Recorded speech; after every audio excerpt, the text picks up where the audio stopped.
దసరా పండుగ ఘనంగా జరుపుకుంటారు. నవరాత్రుల పాటు దుర్గమ్మకు ప్రత్యేక పూజలు చేస్తారు భక్తులు. అమ్మవారి విగ్రహాన్ని ప్రతిష్ఠించి భక్తి శ్రద్ధలతో దుర్గమ్మకు పూజలు చేస్తారు. అయితే కోల్కతాలో దుర్గా పూజ ఉత్సవాల సందర్భంగా ఒక మండపం ప్రత్యేకంగా నిలుస్తోంది. ప్రముఖ కళాకారుడు దీపాయన్ చటర్జీ దాన్ని రూపొందించాడు. షోపాన్ అనే పేరుతో ఈ ఇన్స్టాలేషన్ చేశాడు. షోపాన్ అంటే సంస్కృతంలో మెట్లు అని అర్థం. ఈ మండపం ద్వారా సమాజానికి ఒక మెసేజ్ ఇచ్చే ప్రయత్నం చేశారు. టెక్నాలజీ అభివృద్ధి చెందుతున్న తరుణంలో అది మానవులపై ఎలాంటి ప్రభావం చూపుతుందనే అంశాన్ని కళ్లకు కట్టినట్లుగా చూపించారు. మనుషులను యాంత్రిక బొమ్మలుగా మార్చిన విధానాన్ని హైలైట్ చేస్తోంది. షోపాన్ ఇన్స్టాలేషన్ ఒక 3D కాన్వాస్గా రూపొందించారు. ఇందులో అత్యాధునిక సాంకేతికత, ఆగ్మెంటెడ్ రియాలిటీ, యాంత్రిక కదలికలు, ఫేస్ డిటెక్షన్తో కూడిన ఆగ్మెంటెడ్ రియాలిటీ సెక్షన్, ఆకర్షణీయమైన లైట్ మరియు లేజర్ షోలు ఉన్నాయి. ఈ ఇన్స్టాలేషన్ మానవులు సాంకేతికతకు బానిసలుగా మారిన దృశ్యాన్ని సూచిస్తుంది.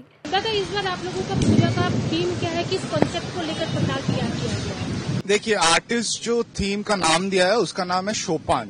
ये एक संस्कृत वर्ड है मीनिंग स्टेयर्स। तो यहाँ पे टेक्नोलॉजी के ऊपर हम लोग इतना लागू हो गए कि हम लोग सब अपना बुद्धि टेक्नोलॉजी को दे चुके हैं और हम लोग सब पुतले बन चुके हैं टेक्नोलॉजी के हाथ में। तो यही मेन मुद्दा है कि हम लोगों को दुर्गा माँ से यही प्रार्थना है कि हम लोगों को वो विजडम वापस कीजिए जो हम लोग टेक्नोलॉजी को दे चुके हैं। तो यहाँ पे augmented reality, mechanical and kinetic movement सब मिला के एक ये कन्वेंशनल पैंडल नहीं है, ये एक 3D कैनवस है जो आपको आके देखना पड़ेगा।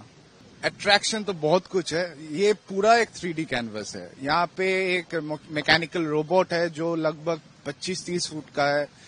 एक ऑगमेंटेड रियलिटी सेक्शन है जहाँ पे फेस डिटेक्ट करके वो पुतला बना देगा। यहाँ पे लेजर शोज है, लाइट शोज है, बहुत कुछ है।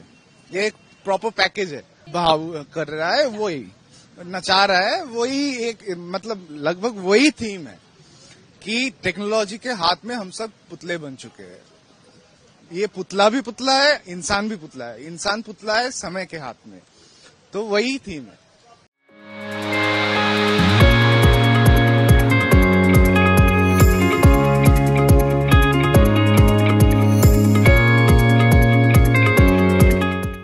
కోల్కతాలో ఈ ఇన్స్టాలేషన్ను చూసిన ప్రతి ఒక్కరూ ఆశ్చర్యపోతున్నారు. చూడటానికి ఆకర్షణీయంగా ఉందని, సాంకేతికత జీవితాలను ఎలా మార్చివేస్తుందో ఆలోచింపచేసేలా ఉందని స్థానికులు చెబుతున్నారు. లేజర్ షో, రోబోట్ కదలికలు అద్భుతంగా ఉన్నాయని మరికొందరు చెప్తున్నారు.